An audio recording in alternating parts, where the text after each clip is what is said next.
சட்னி ரெண்டு இட்லில சட்னி கிடையாதுயா. இங்க சாப்பிடுங்க சார், கொஞ்சம் சாம்பாராவது போடுங்க. யோ, சட்னி அலைகிற சாம்பாரா சார்? இந்த சார், கோழி- வெறும் இட்லி எப்படி சார் சாப்பிடுறது? சும்மா சாப்பிட்டு தொலையா சார். இந்த கோழி ரோஸ்ட் சாப்பிடுங்க சார்.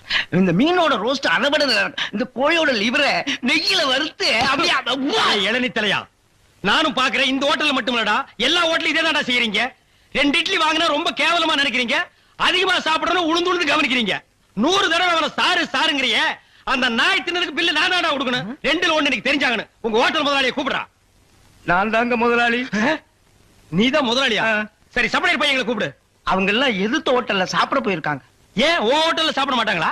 ஒரு வாரம் ஆன சாப்பாட்டை எல்லாம் அவங்க சாப்பிடல சார். அப்ப நாங்க தான் சாப்பிடணுமா அதெல்லாம்? ஏய்!